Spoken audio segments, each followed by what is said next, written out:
Sealand.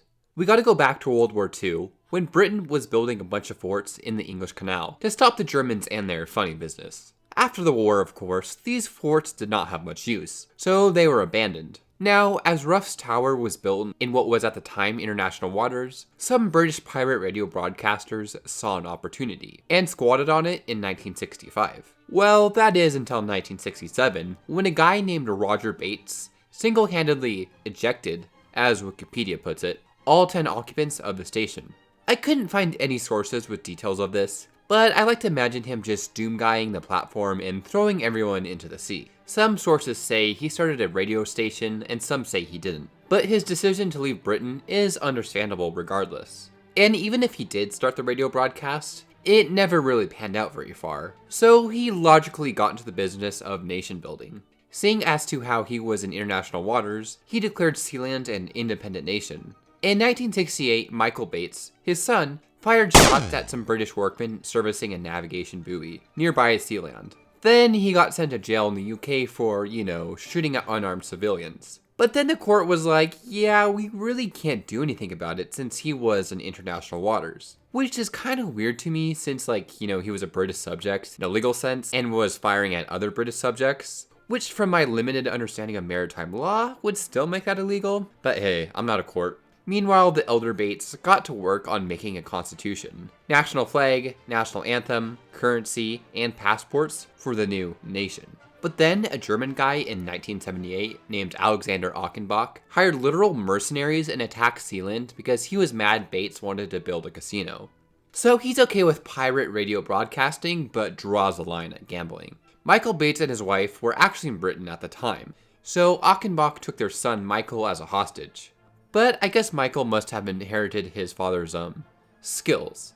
Because he also went doom guy on the mercenaries and threw them off the platform, and took Achenbach as a prisoner and charged him with treason. Then he ransomed him for $35,000 to West Germany, which Bates took as an official recognition of Sealand. When Achenbach got back to Germany, he founded an actual government in exile, which he then exploited to create a money laundering scheme in the 1990s, which is a whole nother story. At one point in 2006, the platform actually caught fire, but they're still there, so I guess it was not that bad of a fire. Nowadays, they're kinda just there still, and now technically are inside of Britain because Britain extended their territorial waters to cover Sealand, but still haven't done much to dislodge them and are sort of just content with letting Sealand exist. Also, Sealand is petitioning the UN for COVID vaccines, so UN, if you're watching, please help the homies in Sealand out.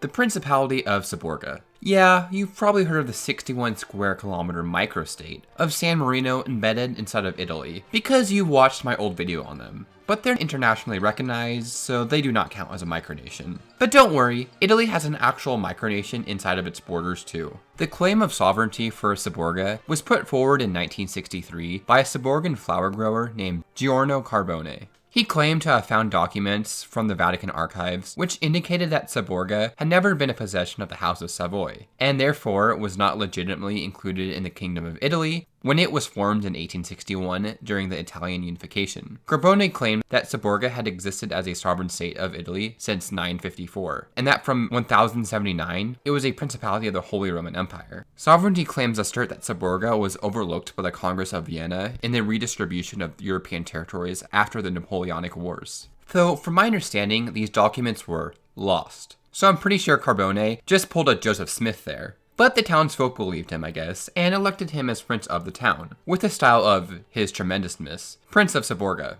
He minted a local currency, the Luigino, which is pegged to the US dollar at 1 Luigino to 6 USD, introduced a Seborgan flag, and established a Latin motto, Sit in the Shade.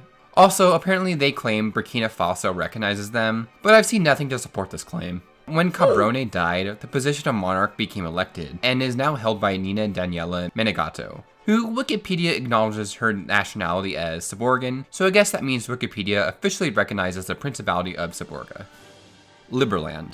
So basically this one came out of a Balkan border dispute. Essentially, Croatia's and Serbia's border is based on the flow of the Danube River. But as rivers change over time, this has caused some complications, with both sides having a different definition of where the border should lie.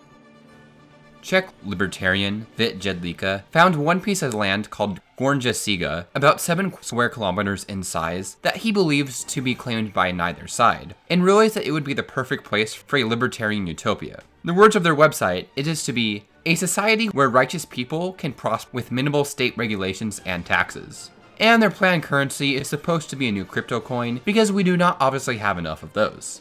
Now, both Serbia and Croatia are not thrilled by this, and have detained and fined many people who try to visit the territory. Most legal experts say that Jedlička's claim that the land is up for grabs doesn't hold any water, as the land is de facto administrated by Croatia. Of course, if this dispute gets resolved, Jedlička won't have any bias for his claim, but I wouldn't count on that. This is the Balkans after all, where Northern Macedonia only just got a name after 30 years of dispute with their neighbors, so I think Jedlička has some time left. Thanks for patrons Andy Luke, Emerson Rubio, Link the Vets 24, Skylar Weston, Ches Cookies, Sean from Nerdy Loins, and Zyma.